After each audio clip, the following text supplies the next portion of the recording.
Number one, akhoi regulatory system am laito. Masi ko am pazo question ne. Matam jo di yeng bi oba. Akhoi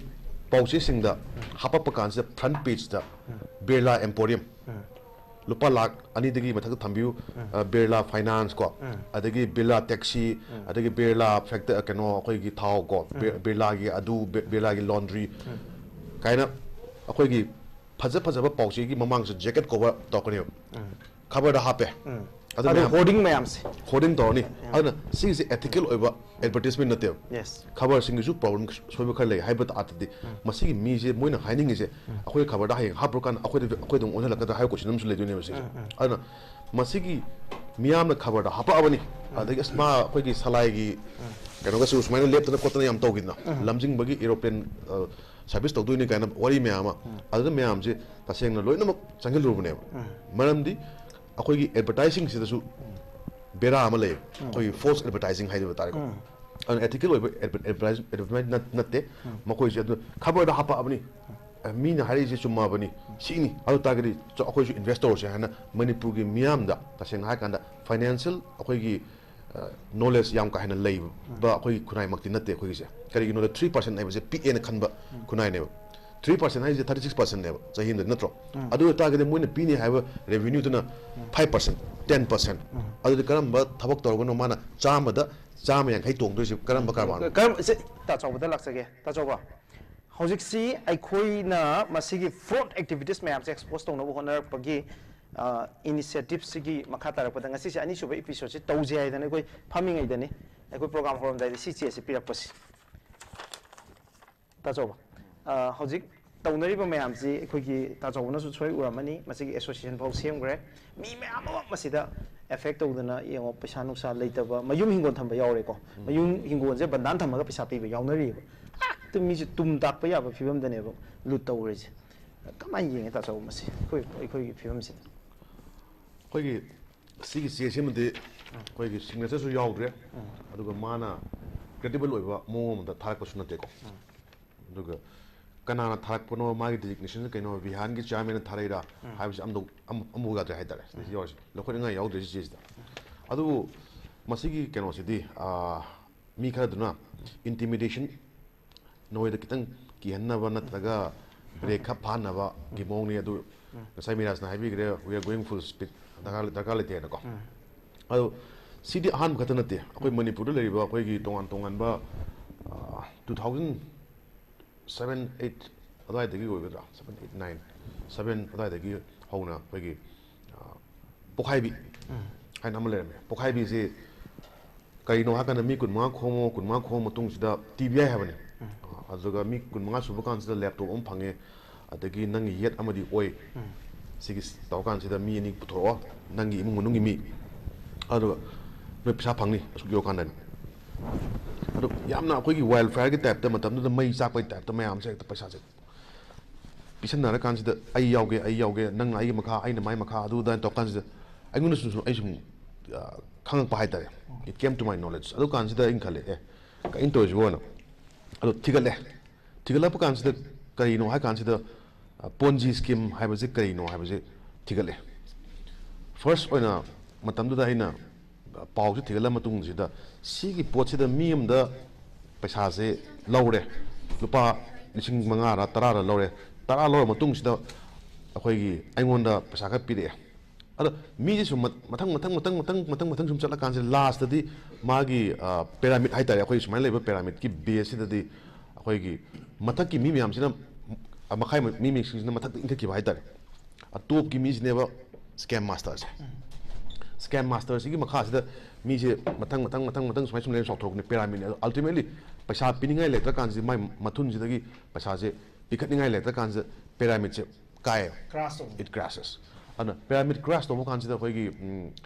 TVI matam de ko khoi ni kan sida khoi press ki mi bo yome editor bo yome adaina yum da mayam se ko kan sida law sumai to na paw ma le aina investigate to sumai phange aina leiba paw di yamna popular ba press matam du oide aduna noi popular ba mi mayam sina miyam da mit mai pangan se haina aina paw mi aina ko we hai tare ko ana ko kan sida cover among the popular cover am the happy ꯑꯩ ꯏꯅꯥꯎ Johnson ꯀꯧꯕꯅꯦ ꯃꯥꯅ ꯍꯥꯞꯄꯤꯔꯛꯑꯦ ꯑꯩꯈꯣꯏꯒꯤ ꯄꯣꯛꯅꯐꯝꯗ ꯍꯥꯞꯄꯤꯔꯛꯑꯦ ꯑꯗꯨꯅ ꯄꯣꯛꯅꯐꯝꯗ ꯍꯥꯞꯄ ꯀꯥꯟꯁꯤꯗ T V ꯍꯥꯏꯁꯤ ꯀꯗꯔꯅꯤ ꯍꯥꯏꯕ ꯃꯑꯣꯡꯗ ꯏꯔꯛꯄꯅꯦ ꯍꯥꯏꯇꯥꯔꯦꯀꯣ ꯃꯑꯣꯡꯗ ꯑꯗꯨ ꯀꯥꯟꯁꯤꯗ ꯃꯌꯥꯝꯁꯦ ꯈꯪꯕꯣꯏ ꯀꯩ ꯑꯣꯏ ꯀꯩꯅꯣꯅ ꯍꯥꯏꯔꯤꯁꯤꯕꯣ ꯑꯣꯏꯅ ꯇꯧꯔꯀꯥꯟꯁꯤꯗ ꯃꯤ ꯍꯟꯅꯕ ꯌꯥꯝ ꯌꯥꯎꯈꯤꯕ ꯑꯗꯨꯒꯤ ꯃꯇꯨꯡꯗ ꯈꯔ ꯂꯩꯔ ꯀꯥꯏꯈ꯭ꯔꯦ ꯇꯤ ꯚꯤ ꯍꯥꯏꯁꯦ ꯆꯦꯟꯈ꯭ꯔꯦ ꯑꯗꯒꯤ ꯃꯊꯪꯗ ꯂꯥꯛꯏꯁꯤ ꯀꯩꯅꯣ ꯚꯤꯖꯥ ꯔꯦꯞ ꯑꯗꯒꯤ ꯀꯩꯅꯣ ꯐꯣꯔꯦꯛꯁ ꯀꯩꯅꯣ GMT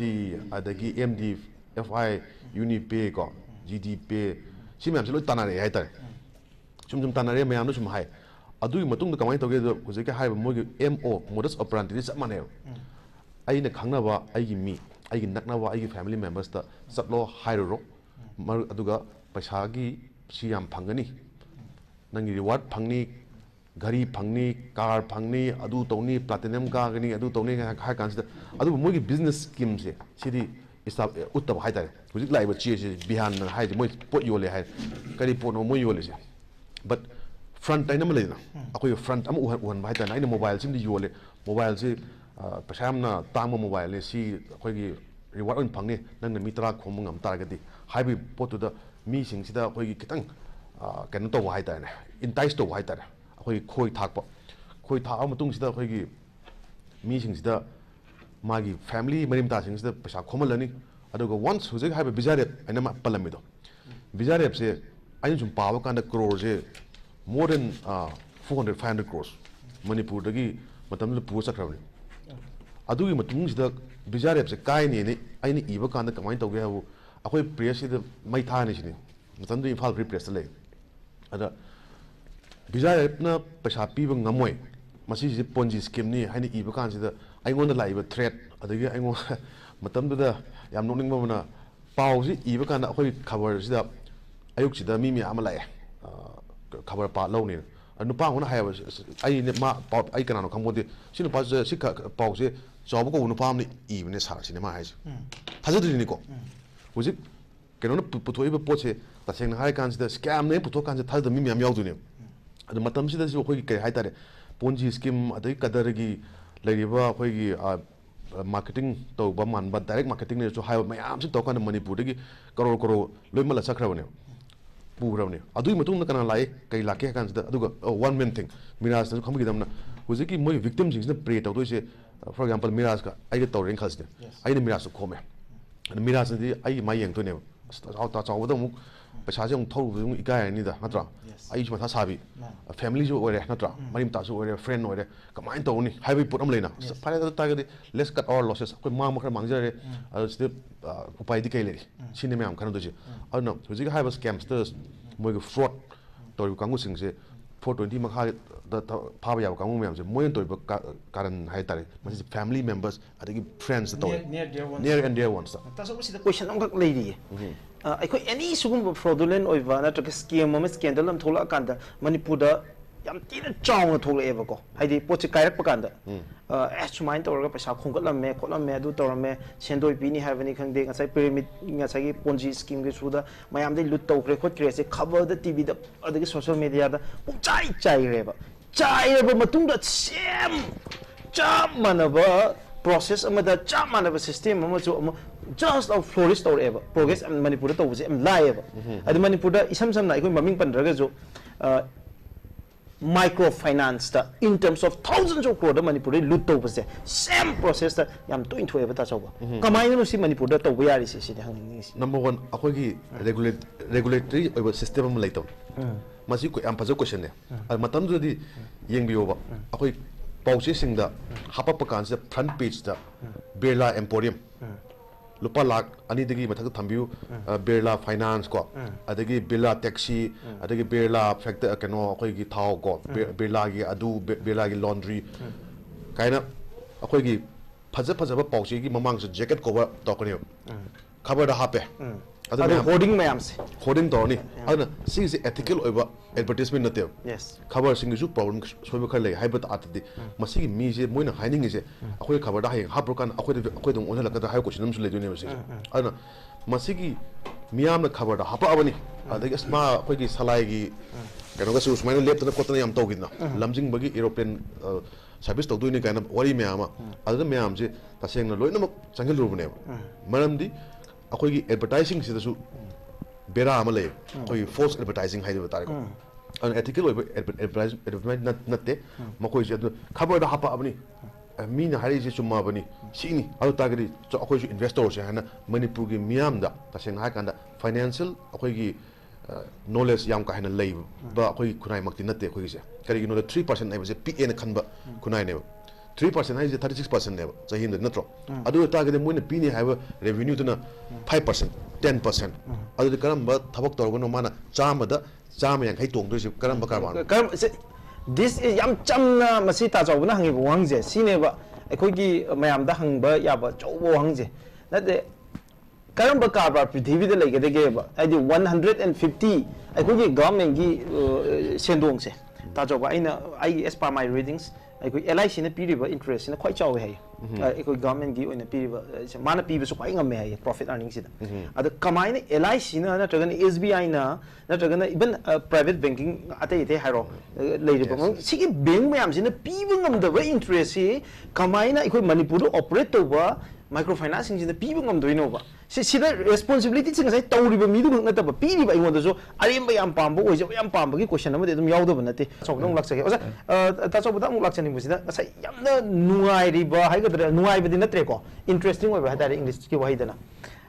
victim ꯃꯌꯥꯝꯁꯤ ꯂꯣꯏꯅ perpetrators ꯑꯣꯏꯍꯜꯂꯒ ꯃꯣꯏꯁꯨ ꯁꯤꯒꯤ ꯁꯥꯏꯀꯜꯁꯤꯗꯩ ꯊꯣꯛꯄ ꯌꯥꯗꯕꯒꯤ ꯐꯤꯕꯝ ꯑꯃ ꯑꯣꯏꯔꯦꯕ ꯉꯁꯥꯏ ꯏꯟ ꯀꯦꯁ ꯑꯣꯐ ꯔꯣꯖꯤꯒꯤ ꯑꯃꯁꯨꯡ ꯔꯣꯖꯤꯒꯤ ꯐꯦꯃꯤꯂꯤꯒꯤ ꯃꯇꯥꯡꯁꯤꯗ ꯃꯁꯥꯁꯦ victim 13.5 lakhsꯀꯤ ꯐꯥꯏꯅꯥꯟꯁꯤꯌꯦꯜ ꯂꯣꯁ ꯑꯃ ꯂꯩꯔꯦ ꯃꯁꯤꯒ ꯏꯔꯣꯏꯅꯅ ꯃꯥꯒꯤ ꯊ꯭ꯔꯨꯗ ꯃꯤ ꯃꯌꯥꯝ ꯑꯃꯁꯨ ꯁꯔꯨꯛ ꯌꯥꯍꯜꯂꯨꯔꯦꯕ ꯑꯗꯨꯗꯤ ꯃꯥꯒꯤ ꯊ꯭ꯔꯨꯗ ꯔꯣꯖꯤꯒꯤ ꯅꯠꯇ꯭ꯔꯒ ꯔꯣꯖꯤꯒꯤ ꯐꯦꯃꯤꯂꯤꯒꯤ ꯊ꯭ꯔꯨꯗ ꯃꯈꯣꯏ ꯃꯁꯥꯁꯦ victim ꯑꯣꯏꯕꯇ ꯅꯠꯇꯅ ꯃꯣꯏꯒꯤ ꯊ꯭ꯔꯨꯗ ꯃꯤ ꯃꯌꯥꯝ ꯑꯃꯁꯨ victim ꯑꯣꯏꯍꯜꯂꯦꯕ ꯑꯗꯣ ꯃꯣꯏꯁꯦ ꯑꯃꯨꯛꯀ ꯉꯁꯥꯏ perpetrator ꯅꯠꯇ꯭ꯔꯒꯅ culprit ꯑꯣꯏꯔꯛꯄꯒꯤ ꯐꯤꯕꯝꯅꯦꯕ ꯑꯗꯨꯗꯤ victim ꯑꯁꯦ victim ꯑꯃꯅꯦ ꯍꯥꯏꯔꯤꯁꯦ is always a potential perpetrators ꯑꯃ ꯑꯗꯨꯝ ꯑꯣꯏꯗ꯭ꯔꯁꯤꯅꯦ ꯇꯥꯆꯧꯕ ꯀꯔꯤ ꯍꯥꯏꯕꯤꯅꯤꯡꯉꯤ ꯑꯦꯛꯖꯦꯛꯠꯂꯤ ꯑꯗꯨ ꯃꯤꯔꯥꯖꯅ ꯄꯣꯏꯟ ꯑꯥꯎꯠ ꯇꯧꯕꯤꯔꯤꯗꯣ ꯌꯥꯝ ꯆꯨꯝꯃꯦ ꯃꯔꯝꯗꯤ ꯍꯧꯖꯤꯛ ꯑꯩꯈꯣꯏ ꯔꯣꯖꯤ ꯌꯦꯡꯕꯤꯔꯣꯀꯣ ꯔꯣꯖꯤꯒꯤ ꯃꯥꯒꯤ ꯊꯥꯖꯕꯗꯨꯅ ꯃꯥꯒꯤ ꯒꯤꯂꯤꯕꯤꯂꯤꯇꯤ ꯍꯥꯏꯁꯤꯀꯣ ꯒꯤꯂꯤꯕꯜ ꯑꯣꯏꯕꯗꯣ ꯃꯥꯅ ꯃꯤꯉꯣꯟꯗ ꯊꯥꯖꯔꯨꯕꯗꯨꯅ ꯃꯥ ꯆꯪꯍꯜꯂꯨꯔꯦ ꯑꯗꯨꯒ ꯔꯣꯖꯤꯅ ꯑꯃꯨꯛ ꯃꯥꯒꯤ ꯐꯥꯔꯁ ꯇꯥꯔꯒꯦꯠꯁꯦ ꯀꯅꯥꯅꯣ ꯍꯥꯏꯕ ꯀꯥꯟꯁꯤꯗ ꯄꯩꯁꯥ ꯌꯥꯝ ꯂꯩꯇ꯭ꯔꯀꯥꯟꯗꯗꯤ ꯄꯥꯕꯨꯡꯗ ꯑꯩꯈꯣꯏꯒꯤ ꯍꯧꯖꯤꯛ ꯐꯝꯕꯤꯔꯤꯕ ꯏꯌꯥꯝꯕ ꯑꯣꯖꯥꯗꯨꯗ ꯃꯉꯣꯟꯗ ꯂꯥꯛꯇꯣꯏꯅꯦꯕ ꯑꯗꯨꯅ ꯃꯥ ꯑꯃꯨꯛ ꯃꯤꯉꯣꯟꯗ ꯑꯃꯨꯛ ꯌꯥꯎꯍꯜꯂꯀꯥꯟꯁꯤꯗ ꯃꯥꯁꯦ he becomes part of the scam ꯍꯧꯖꯤꯛ ꯍꯥꯏꯕ ꯁ꯭ꯀꯦꯝꯁꯤꯒꯤ ꯔꯦꯀꯦꯠꯁꯤda ꯃꯥꯁꯦ ꯊꯥꯖꯔꯨꯗꯨꯅ ꯌꯥꯎꯔꯕꯅꯤꯅ ꯃꯥꯅ ꯃꯤ ꯑꯃ ꯍꯧꯔꯀꯥꯟꯗ ꯃꯥꯒꯤ ꯀ꯭ꯂꯣꯖ ꯑꯣꯏꯕ ꯃꯤ ꯃꯥꯒꯤ ꯐ꯭ꯔꯦꯟ ꯐꯦꯃꯤꯂꯤ ꯃꯦꯝꯕꯔꯁ ꯁꯤꯗꯩꯁꯦ ꯇꯧꯍꯜꯂꯦꯕ ꯃꯔꯝꯗꯤ ꯉꯁꯥꯏ ꯀꯝꯄ꯭ꯂꯦꯟꯁꯦ ꯀꯃꯥꯏꯅ ꯇꯧꯗꯅ ꯔꯣꯖꯤꯅ ꯃꯥꯒꯤ ꯐꯥꯗꯔꯗ ꯀꯃꯥꯏꯅ ꯀꯝꯄ꯭ꯂꯦꯟ ꯇꯧꯔꯅꯤ ꯔꯣꯖꯤꯒꯤ ꯄꯩꯁꯥ ꯃꯥꯡ ꯇꯥꯔꯒꯗꯤ ꯐꯥꯗꯔꯅ ꯀꯃꯥꯏꯅ ꯇꯨꯃꯤꯟ ꯂꯩꯅꯤ ꯑꯗꯨꯅ ꯐꯥꯗꯔꯅ ꯍꯥꯏꯗꯣꯏꯅꯤ ꯑꯩ ꯍꯧꯖꯤꯛ ꯄꯩꯁꯥ ꯁꯤꯡꯕꯗꯣ ꯔꯣꯖꯤ ꯃꯄꯥꯅ ꯍꯥꯏꯗꯣ ꯑꯩ ꯄꯨꯔꯒ ꯄꯤꯕꯅꯤ ꯕꯠ ꯃꯆꯥꯅꯨꯄꯤꯗꯨꯅ victimꯁꯨ ꯑꯣꯏꯕ ꯑꯗꯨꯒ ꯃꯆꯥꯅꯨꯄꯤꯗꯨꯅ perpetratorꯁꯨ ꯑꯃꯨꯛ ꯑꯣꯏꯔꯅꯦꯕ ꯇꯥꯆꯧꯕ ꯁ꯭ꯋꯥꯏꯗ ꯌꯥꯝꯅ another interesting part ꯑꯃꯈꯛ ꯂꯩꯕꯁꯦ ꯁꯤꯅ justify ꯇꯧꯔꯛꯄ ꯃꯇꯝꯗ ꯍꯥꯏꯇꯥꯔꯦ why did I involve in this business ꯁꯤꯗ ꯑꯩ ꯀꯩꯒꯤ involve ꯇꯧꯔꯤꯅꯣ ꯍꯥꯏꯕꯒꯤ ꯃꯁꯤꯒꯤ justificationꯁꯦ ꯄꯤꯔꯛꯀꯥꯟꯗ ꯑꯇꯣꯞꯄ ꯃꯤꯗꯨꯒꯤ reputation ꯅꯠꯇ꯭ꯔꯒꯅ ꯃꯣꯏꯅ ꯎꯠꯂꯤꯕ glamour ꯃꯌꯥꯝ ꯃꯣꯏꯒꯤ picture ꯃꯌꯥꯝꯗꯨꯗ ꯂꯣꯏꯅ ꯍꯥꯏꯕꯀꯣ ꯑꯗ same way ꯑꯩꯒꯤ ꯁꯥꯏꯠꯇꯁꯨ ꯁꯨꯃꯥꯏꯅ ꯃꯌꯥꯝꯅ ꯎꯔꯝꯒꯅꯤ ꯍꯥꯏꯕꯒꯤ ꯃꯗꯨꯒꯤ accountability ꯑꯃ ꯏꯁꯥꯗ ꯍꯥꯏꯇꯥꯔꯦ ꯑꯩꯁꯦ ꯁꯣꯁꯥꯏꯇꯤꯗ ꯇꯥꯆꯧꯕꯅ ꯇꯧꯔꯦꯅ ꯍꯥꯏꯕ ꯇꯥꯔꯦ ꯑꯩ ꯊꯥꯖꯔꯨꯗꯣꯏꯅꯦꯕ ꯅꯠꯇ꯭ꯔꯥ ꯖꯔꯅꯦꯂꯤꯁ ꯀꯝꯃ꯭ꯌꯨꯅꯤꯇꯤ ꯃꯌꯥꯝ ꯊꯥꯖꯔꯨꯗꯣꯏꯅꯦ ꯇꯥꯆꯧꯕꯅ ꯃꯆꯤꯟ ꯊꯤꯔꯣꯏꯗ ꯑꯩ ꯃꯥꯗꯤ ꯁꯤꯒꯨꯝꯕ ꯑꯔꯥꯟꯕ ꯃꯌꯥꯝ ꯑꯃ ꯑꯦꯛꯁꯄꯣꯖ ꯇꯧꯕ ꯅꯨꯄꯥꯅꯤ ꯑꯅ ꯍꯥꯏꯗ ꯑꯩꯅ ꯎꯗꯣꯏꯅꯦꯕ ꯇꯥꯆꯧꯕ ꯑꯗꯨꯃꯥꯏꯅ ꯑꯩꯅ ꯑꯗꯨꯒꯤ accountability ꯑꯃ sense of responsibility ꯑꯃ feel ꯇꯧꯕ ꯉꯝꯗ꯭ꯔꯤꯁꯦ ꯀꯩꯒꯤꯅꯣ ꯁꯤꯅꯤ ꯀꯔꯤ ꯌꯦꯡꯕꯤꯒꯦ ꯇꯥꯆꯧꯕꯗ ꯍꯧꯖꯤꯛꯀꯤ ꯍꯥꯏꯔꯤꯕ ꯈ꯭ꯋꯥꯏꯗꯒꯤ ꯃꯤꯑꯣꯏꯕꯒꯤ ꯏꯃꯣꯁꯟꯗ ꯏꯀꯥꯏꯕ ꯍꯥꯏꯕꯁꯦ ꯁꯤꯗꯒꯤꯅꯦꯕ ꯃꯌꯥꯝꯅ ꯍꯧꯖꯤꯛꯀꯤ ꯍꯥꯏꯔꯤꯕ ꯇꯣꯉꯥꯟꯕ ꯑꯩ ꯁꯥꯏꯀꯣꯂꯣꯖꯤꯁꯃꯛꯇꯤ ꯅꯠꯇꯦꯀꯣ ꯑꯗꯨ ꯑꯩꯈꯣꯏꯅ ꯈꯪꯖꯔꯛꯄ ꯀꯥꯟꯗꯗꯤ ꯃꯤꯒꯤ ꯏꯀꯥꯏꯕ ꯍꯥꯏꯕꯁꯦ ꯑꯩ ꯀꯩꯅꯣꯝ ꯁꯣꯏꯔꯨꯔꯦ ꯍꯥꯏꯕꯁꯦ ꯃꯁꯤꯁꯦ ꯃꯄꯥꯟ ꯊꯣꯛꯄꯗ ꯌꯥꯝ ꯀꯩꯅꯣ ꯇꯧꯕ ꯅꯨꯡꯉꯥꯏꯇꯕ ꯄꯣꯠ ꯑꯃ ꯑꯣꯏ ꯍꯥꯏꯇꯥꯔꯦꯀꯣ ꯐꯣꯔ ꯑꯦꯛꯖꯥꯝꯄꯜ ꯑꯩꯁꯦ ꯑꯄꯪ ꯁꯤꯔꯝꯃꯦ ꯅꯠꯇ꯭ꯔꯒ ꯑꯩꯁꯦ ꯑꯩꯉꯣꯟꯗ ꯃꯤꯅ ꯂꯨꯠ ꯇꯧꯕꯤꯈ꯭ꯔꯦ ꯑꯗꯣ ꯅꯝꯐꯨꯗ ꯅꯠꯇꯕ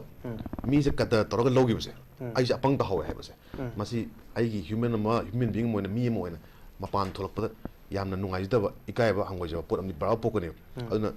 ꯁꯂꯥꯏꯒꯨꯝꯕ ꯅꯠꯇ꯭ꯔꯒ ꯂꯝꯖꯤꯡꯕꯒꯨꯝꯕ ꯊꯥꯖꯔꯤꯕ ꯃꯌꯥꯝꯁꯤꯗ ꯇꯁꯦꯡꯅ ꯊꯣꯛꯂꯛꯄ ꯃꯤ ꯈꯔꯅ ꯊꯣꯛꯂꯛꯄ ꯋꯥꯅꯤ ꯕꯤꯍꯥꯏꯟꯗ ꯑꯩꯈꯣꯏꯒꯤ ꯁꯦꯟꯗ ꯂꯩꯔꯤꯕ ꯁꯦꯟ ꯌꯥꯝ ꯆꯥꯎꯅ ꯊꯥꯗꯕ ꯀꯥꯡꯕꯨ ꯃꯌꯥꯝ ꯍꯥꯏꯇꯥꯔꯦꯀꯣ ꯁꯤꯒꯤ ꯂꯤꯁ ꯄꯤꯈꯠꯄ ꯀꯥꯟꯁꯤꯗꯗꯤ ꯀ꯭ꯂꯣꯖ ꯑꯦꯟꯚꯂꯞꯇ ꯄꯤꯌꯦꯕ ꯑꯩꯈꯣꯏꯒꯤ ꯖꯁꯇ ꯃꯔꯝꯗꯤ ꯃꯣꯏꯒꯤ ꯄ꯭ꯔꯥꯏꯚꯦꯁꯤꯗꯣ ꯑꯃ ꯂꯩꯕꯅꯤꯅ ꯑꯩꯈꯣꯏꯁꯦ ꯑꯁꯨꯛ ꯆꯥꯎꯕ ꯃꯥꯁꯦ ꯀꯟꯇ꯭ꯔꯦꯛꯇꯔꯅꯤ MLAꯅꯤ ꯑꯗꯨꯅꯤ ꯗꯣꯛꯇꯔꯅꯤ ꯏꯟꯖꯤꯅꯤꯌꯔꯅꯤ ꯕ꯭ꯌꯨꯔꯣꯀ꯭ꯔꯦꯠꯅꯤ ꯍꯥꯏꯔ ꯀꯥꯟꯁꯤꯗ ꯍꯧꯖꯤꯛ ꯍꯥꯏꯔꯤꯕ ꯁ꯭ꯀꯦꯝꯁꯤꯗꯗꯤ ꯃꯅꯤꯄꯨꯔꯗꯕꯨ ꯌꯥꯎꯗꯕ ꯀꯅꯥ ꯂꯩꯒꯦꯅꯦ ꯋꯥꯔꯤꯕꯨ ꯍꯥꯏꯖꯔꯤꯁꯦ ꯏꯚꯟ ꯄꯨꯂꯤꯁ ꯑꯣꯐꯤꯁꯔꯁꯤꯡ ꯃꯌꯥꯝ ꯌꯥꯎꯗꯕ ꯃꯌꯥꯝ ꯌꯥꯎꯅꯔꯤꯅꯤ ꯁꯤꯗꯩꯁꯤꯗ ꯊꯤꯒꯠꯀꯗꯕ ꯃꯤꯗꯣ ꯌꯥꯎꯔꯤꯕꯅꯦꯕ ꯍꯧꯖꯤꯛꯀꯤ ꯍꯥꯏꯔꯤꯕ ꯁ꯭ꯀꯦꯝꯁꯤꯗ ꯑꯗꯨꯅ ꯑꯩꯈꯣꯏꯒꯤ ꯂꯩꯔꯤꯕ ꯐꯤꯕꯝꯁꯤꯗꯗꯤ ꯉꯁꯥꯏ ꯑꯩꯅ ꯍꯥꯏꯖꯕꯗꯣ ꯑꯩꯈꯣꯏ ꯃꯄꯥꯟ ꯊꯣꯛꯂꯛꯄ ꯌꯥꯝ ꯃꯤꯔꯥꯖ ꯑꯩꯈꯣꯏꯅ ꯁꯤꯜꯂꯤꯕ ꯁꯣꯁꯤꯗ ꯊꯣꯛꯂꯛꯏꯕ ꯃꯤꯁꯤꯡꯁꯦ ꯇꯁꯦꯡꯅ ꯍꯥꯏꯔ ꯀꯥꯟꯗꯗꯤ ꯑꯩ ꯑꯦꯄ꯭ꯔꯤꯁꯤꯌꯦꯠ ꯑꯃꯗꯤ ꯇꯧꯋꯦ ꯍꯥꯏꯇꯥꯔꯦ ꯚꯤꯛꯇꯤꯝꯁꯤꯡꯁꯦ ꯄꯥꯡ ꯊꯣꯛꯂꯛꯎ ꯌꯥꯗꯦꯕ ꯃꯣꯏꯁꯦ ꯇꯁꯦꯡꯅ ꯍꯥꯏꯔ ꯀꯥꯟꯗꯗꯤ ꯅꯨꯄꯤꯗ ꯍꯥꯏꯔ ꯀꯥꯟꯁꯤꯗ ꯅꯝꯖꯥ ꯅꯝꯊꯦꯛ ꯎ ꯀꯥꯟꯁꯤꯗ ꯃꯤ ꯃꯄꯥꯟ ꯊꯣꯛꯄ ꯉꯝꯗꯦ ꯇ꯭ꯔꯣꯃꯥꯗꯨꯅꯀꯣ ꯏꯀꯥꯏꯕ ꯍꯪꯒꯣꯏꯕ ꯃꯌꯥꯝ ꯂꯩ ꯑꯗꯨꯒꯤ ꯄꯜꯂꯨꯗ ꯆꯞ ꯃꯥꯟꯅꯅ ꯑꯩꯁꯨ ꯍꯧꯖꯤꯛꯀꯤ ꯍꯥꯏꯔꯤꯕ ꯃꯤ ꯑꯃꯅ ꯑꯩꯁꯦ ꯑꯄꯪ ꯁꯤꯔꯝꯃ ꯀꯥꯟꯁꯤꯗ ꯑꯩꯉꯣꯟꯗ ꯈꯨꯗꯣꯡꯆꯥꯕꯁꯨ ꯑꯆꯧꯕ ꯁꯤꯗꯅꯦ ꯑꯄꯪ ꯁꯤꯕ ꯍꯥꯏꯕꯁꯤꯗꯁꯨ ꯑꯩꯈꯣꯏꯅ ꯑꯦꯡꯒꯜ ꯑꯃ ꯑꯗꯨꯝ ꯌꯦꯡꯕ ꯌꯥꯕꯁꯦ ꯑꯄꯪ ꯁꯤꯕ ꯅꯠꯇꯕ ꯑꯃꯁꯨ ꯌꯥꯎꯔꯤꯑꯕ ꯍꯥꯏꯗꯤ ꯀꯩꯅꯣ ꯍꯥꯏꯀꯥꯟꯗ ꯈꯣꯏ ꯆꯣꯞꯄ ꯀꯥꯟꯗ ꯑꯩꯈꯣꯏꯒꯤ ꯃꯆꯤꯟꯖꯥꯛ ꯊꯥꯔꯤꯕ ꯃꯥꯒꯤ ꯕꯦꯠꯇꯨꯗꯤ ꯄꯥꯝꯃꯣꯏꯗꯅ ꯉꯥꯗꯨꯅ ꯑꯗꯨꯃꯥꯏꯅ ꯇꯧꯗꯅ ꯉꯥꯒꯨꯝꯕ ꯑꯩꯈꯣꯏ ꯚꯤꯛꯇꯤꯝꯅꯦ ꯍꯥꯏꯔꯤꯕ ꯃꯌꯥꯝꯁꯦ ꯚꯤꯛꯇꯤꯝꯗꯁꯨ ꯑꯩꯈꯣꯏꯅ ꯀꯣꯏꯁꯟ ꯇꯧꯕ ꯑꯃ ꯆꯪꯉꯛꯏꯁꯦ ꯑꯔꯥꯟꯕ ꯀꯥꯡꯕꯨꯗꯨꯗꯤ ꯂꯥꯜꯂꯦ ꯃꯣꯏꯅ ꯃꯤꯌꯥꯝꯗ ꯅꯝꯊꯥꯛ ꯇꯧꯔꯒ ꯃꯣꯏ ꯃꯌꯥꯝ ꯂꯨꯠ ꯇꯧꯔꯦ ꯂꯨꯇꯔꯅꯤ ꯁ꯭ꯀꯦꯃꯔꯅꯤ ꯑꯦꯟ ꯑꯩꯈꯣꯏ ꯍꯥꯏꯔꯦꯕ ꯃꯣꯏ ꯃꯌꯥꯝꯁꯤꯗꯤ ꯆꯩꯕ ꯌꯥꯕ ꯆꯩꯔꯦ ꯉꯥꯡꯕ ꯌꯥꯔꯦ ꯋꯤ ꯍꯦভ ꯕꯤꯟ ꯑꯦꯛꯁꯄꯣꯖꯤꯡ ꯗꯦꯝ ꯃꯣꯏꯅ ꯁꯤꯒꯨꯝꯕ ꯆꯦ ꯃꯆꯥ ꯑꯃꯅꯤ ꯑꯩꯈꯣꯏꯗ ꯊꯥꯔ ꯑꯩꯈꯣꯏꯅ ꯀꯤꯗꯧꯁꯨ ꯂꯩꯇꯦ ꯑꯩꯈꯣꯏ ꯑꯗꯨꯝ ꯀꯟꯇꯤꯅ꯭ꯌꯨ ꯇꯧꯅꯤ ꯇꯥ ꯆꯥꯎꯕ ꯂꯩꯔꯤ ꯗꯥ ꯚꯤꯛꯇꯔ ꯂꯩꯔꯤ ꯗꯦꯟ ꯑꯩꯈꯣꯏ ꯃꯥꯏꯀꯦꯜ ꯊꯣꯛꯂꯛꯏ ꯃꯌꯥꯝ ꯑꯃ ꯊꯣꯛꯂꯛꯀꯅꯤ ꯃꯅꯤꯄꯨꯔꯗꯀꯣ ꯁꯤꯒꯨꯝꯕ ꯀꯥꯇꯨ ꯀꯥꯔꯟꯁꯤ ꯇꯧꯕ ꯌꯥꯔꯣꯏꯅ ꯑꯆꯨꯝꯕꯒꯤꯗꯃꯛꯇ ꯂꯦꯞꯀꯅꯤ ꯍꯥꯏꯕ ꯃꯤ ꯃꯌꯥꯝ ꯊꯣꯛꯂꯛꯀꯅꯤ and will continue to fight for all people adudi tawne ta chawba problem de ekoi ki victim ne hariba mayam sida moina paisa pirubagi maru oiba maram di moina pigane haiba sendong do yamna irrational oiba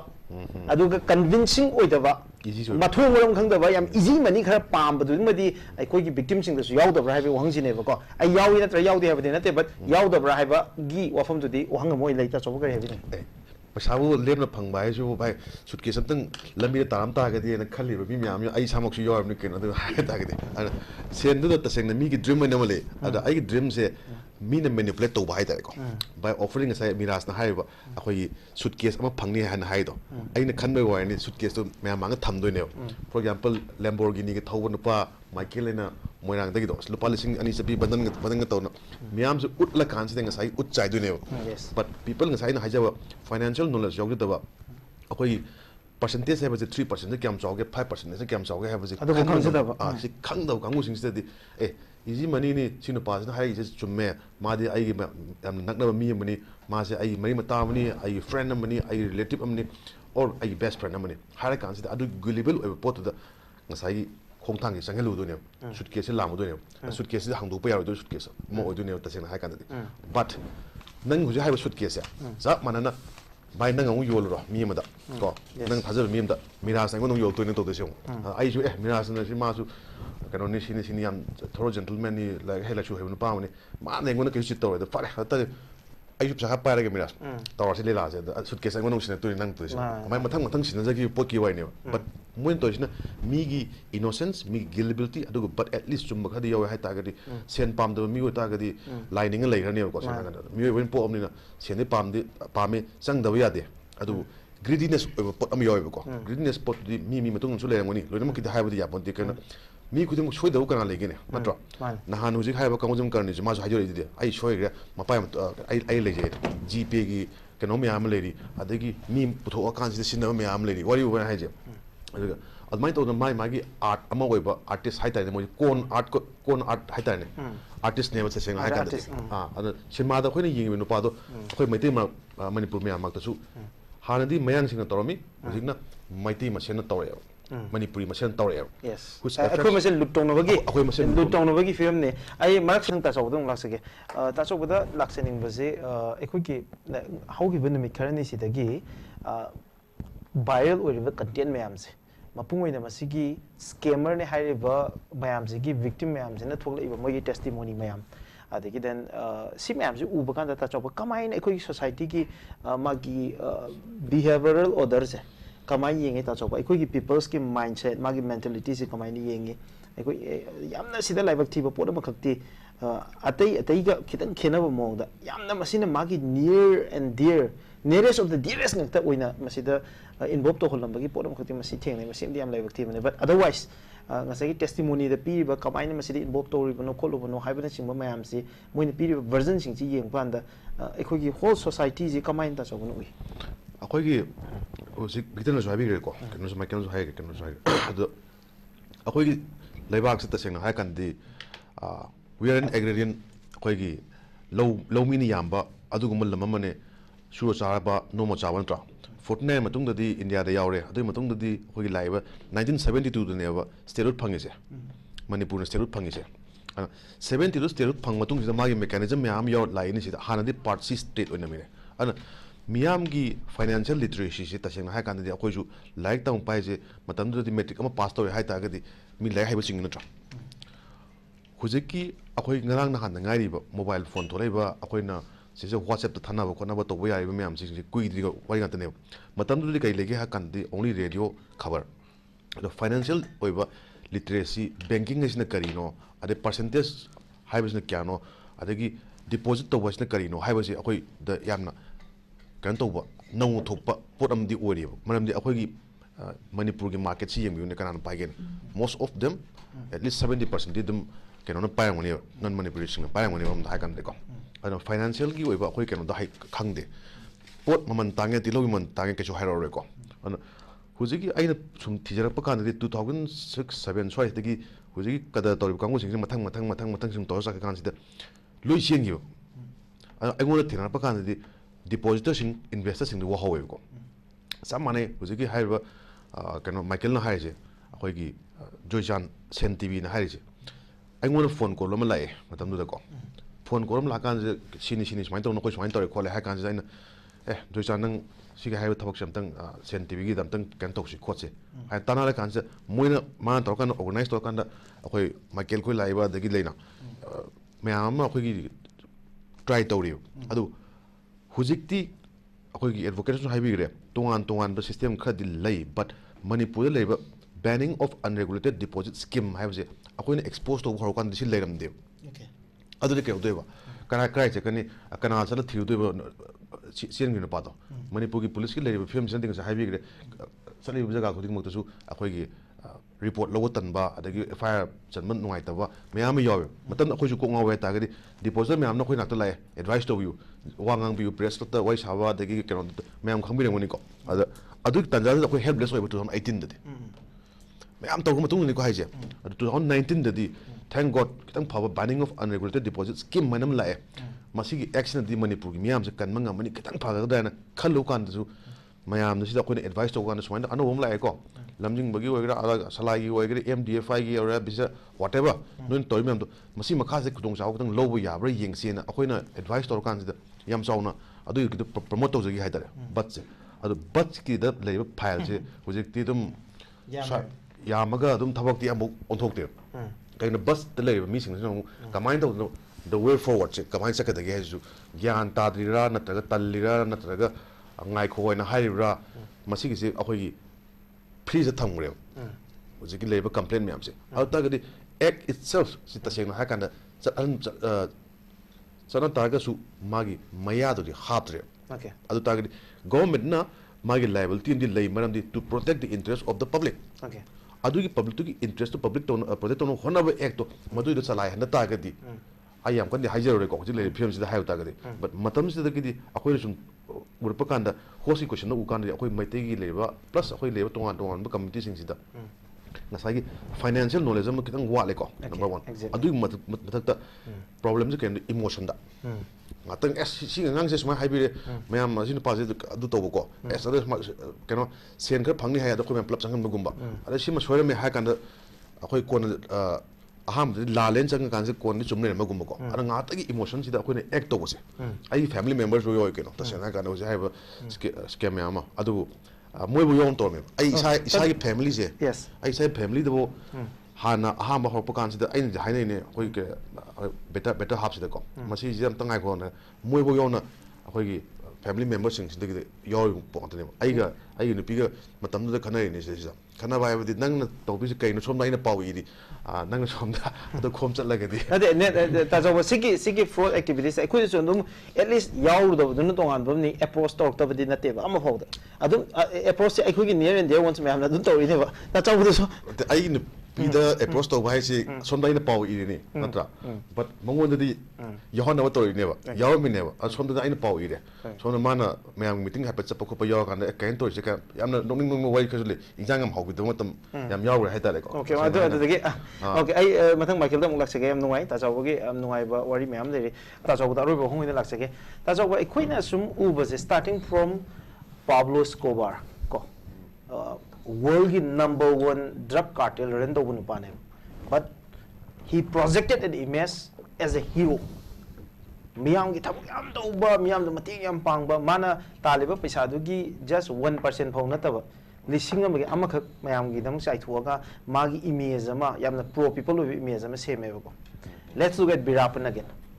ꯕꯤꯔꯥꯄꯟꯁꯤ ꯁꯥꯃꯨ ꯍꯥꯠꯄ ꯁꯖꯤ ꯍꯥꯠꯄ ꯀꯩ ꯍꯥꯠꯄ ꯑꯗꯨꯒꯤ ꯃꯎꯟ ꯌꯣꯟꯕ ꯈꯣꯠꯄ ꯑꯆꯧꯕ criminal ꯑꯃꯅꯤꯗꯅꯀꯣ but for his people he was a hero ꯃꯥꯅ project ꯇꯧꯕꯁꯤ criminal ꯃꯌꯥꯝꯁꯤꯗ and again we can look at ꯏꯟꯗꯤꯌꯥꯒꯤ ꯗꯣꯟ ꯃꯌꯥꯝꯁꯦ ꯗꯤ ꯀꯝꯄꯅꯤꯒꯤ ꯗꯣꯟ ꯃꯌꯥꯝꯁꯦ ꯑꯃꯨꯛ ꯌꯦꯡꯖꯦꯕ ꯐꯣꯔ ꯗꯦ ꯄꯤꯄꯜ ꯍꯤꯔꯣ ꯉꯥꯛꯇꯅꯦꯕ ꯃꯣꯏ ꯃꯌꯥꯝꯁꯦ ꯁꯤꯒꯤ ꯃꯤꯌꯥꯝꯁꯤ ꯐ꯭ꯔꯣꯗꯨꯂꯦꯟ ꯑꯦꯛꯇꯤꯚꯤꯇꯤꯁ ꯐ꯭ꯔꯣꯗ ꯃꯌꯥꯝ ꯇꯧꯔꯀꯥꯟꯗ ꯄꯩꯁꯥꯁꯤ in terms of thousands of ꯀ꯭ꯔꯣꯔꯗ ꯀꯂꯦꯛ ꯇꯧꯔꯦ ꯇꯧꯔꯀꯥꯟꯗ ꯃꯥꯒꯤ ꯍꯤꯡꯅꯕꯒꯤ ꯑꯣꯏꯅ ꯃꯥꯒꯤ ꯍꯦꯔꯣ ꯏꯃꯦꯖ ꯑꯃ ꯁꯦꯝꯕꯁꯦ ꯑꯗꯨꯝ ꯁꯤꯒꯤ ꯀꯟꯇꯦꯛꯁꯤꯗꯁꯨ ꯑꯗꯨꯝ ꯌꯥꯎꯔꯤꯀꯣ ꯃꯌꯥꯝ ꯑꯃ ꯑꯗꯒꯤ ꯅꯪ ꯃꯅꯤꯄꯨꯔꯗꯁꯨ ꯃꯌꯥꯝ ꯑꯃ ꯌꯥꯎꯔꯤꯀꯣ ꯁ꯭ꯇꯥꯔꯇꯤꯡ ꯐ꯭ꯔꯣꯝ ꯑꯦꯅꯤ ꯁꯤꯒꯤ ꯐ꯭ꯔꯣꯗꯨꯂꯦꯟ ꯑꯦꯛꯇꯤꯚꯤꯇꯤꯁꯁꯤꯡꯁꯤꯗ ꯏꯚꯟ ꯇꯨ ꯗ ꯑꯦꯛꯁꯇꯦꯟ ꯑꯩꯈꯣꯏꯅ ꯋꯥ ꯉꯥꯡꯉꯨꯔꯒꯗꯤ ꯏꯚꯟ ꯑꯩꯈꯣꯏ ꯐꯥꯎꯕ ꯌꯥꯝꯅ ꯁꯦꯀ꯭ꯌꯨꯔ ꯑꯣꯏꯗꯕ ꯐꯤꯕꯝ ꯑꯃ ꯂꯩꯕ ꯑꯗꯨꯋꯥꯏ ꯐꯥꯎꯒꯤ ꯆꯥꯡꯗ ꯍꯦꯔꯣ ꯑꯣꯏꯈ꯭ꯔꯕ ꯃꯤ ꯃꯌꯥꯝ ꯌꯥꯎꯔꯤꯑꯕ ꯇꯥꯆꯧꯕ ꯀꯃꯥꯏꯅ ꯌꯦꯡꯉꯤ ꯃꯁꯤ ꯃꯇꯥꯡꯁꯦ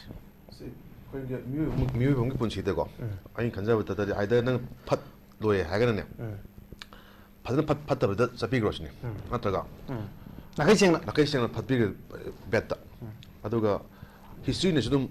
ꯃꯥ ꯅꯤꯡꯁꯤꯡꯅꯤꯅ ꯍꯤꯠꯂꯔꯒꯨꯝꯕ ꯅꯤꯡꯁꯤꯡꯉꯤꯕ ꯉꯁꯥꯏ ꯍꯥꯏꯕ ꯅꯪ ꯃꯤꯁꯤꯡꯁꯨ ꯂꯣꯏ ꯅꯤꯡꯁꯤꯡꯅꯤꯅ ꯑꯗꯨꯕꯨ ꯃꯤꯌꯥꯝꯅ ꯀꯃꯥꯏꯅ ꯃꯈꯣꯏꯁꯦ ꯑꯩꯈꯣꯏꯒꯤ ꯍꯤꯁꯇ꯭ꯔꯤꯗ ꯂꯩꯍꯧꯒꯦ ꯍꯥꯏꯕ ꯀꯣꯏꯁꯟꯗꯨꯒꯤ ꯋꯥꯔꯤꯅꯦꯕ ꯑꯩꯈꯣꯏ ꯄꯣꯟꯖꯤ ꯁ꯭ꯀꯤꯝ ꯍꯥꯏꯁꯤ ꯆꯥꯔꯜꯁ ꯂꯨꯃꯦꯟ ꯄꯔꯃꯦꯟ ꯄꯣꯟꯖꯤꯁꯦ ꯃꯥꯏ ꯃꯃꯤꯡꯁꯦ ꯑꯩꯈꯣꯏꯅ ꯁꯤꯖꯤꯟꯅꯔꯤꯁꯦ ꯉꯁꯤ ꯃꯤꯉꯣꯟꯗ ꯀꯗꯔ ꯇꯧꯕꯒꯤ ꯑꯣꯏꯅ ꯃꯥꯁꯦ ꯂꯩꯍꯧꯔꯤꯅꯦꯕ ꯁꯤꯖꯤꯟꯅꯔꯤꯀꯣ ꯁꯤꯖꯤꯟꯅꯩ ꯑꯩꯈꯣꯏ ꯍꯧꯖꯤꯛ ꯃꯌꯥꯝꯅ ꯀꯟꯅ ꯁꯣꯟꯅꯔꯤ ꯑꯩꯈꯣꯏ ꯂꯩꯕꯥꯛꯇꯁꯨ ꯑꯩꯈꯣꯏꯒꯤ ꯁꯂꯥꯏ ꯐꯂꯥꯏ ꯂꯝꯖꯤꯡꯕ ꯑꯗꯨꯗ ꯑꯦꯚ꯭ꯔꯤꯊꯤꯡ ꯂꯣꯏ ꯌꯥꯎꯅꯩ ꯉꯥꯛꯇꯅꯦꯕ ꯑꯗꯨꯅ ꯅꯪꯅ ꯁꯦꯟ ꯈꯔ ꯄꯥꯏꯔꯒ ꯃꯤꯉꯣꯟꯗ ꯀꯗꯔ ꯇꯧꯔꯀꯥꯟꯁꯤꯗ ꯆꯦꯟꯈꯤꯕ ꯀꯣ ꯑꯩ ꯁꯤ ꯈꯪꯅ ꯌꯥꯔꯅꯤ ꯑꯩ ꯆꯦꯟꯖꯈ꯭ꯔꯒꯦꯅ ꯅꯍꯥꯟ ꯆꯦꯜꯂꯤ ꯅꯠꯇ꯭ꯔꯕ ꯑꯩꯈꯣꯏꯒꯤ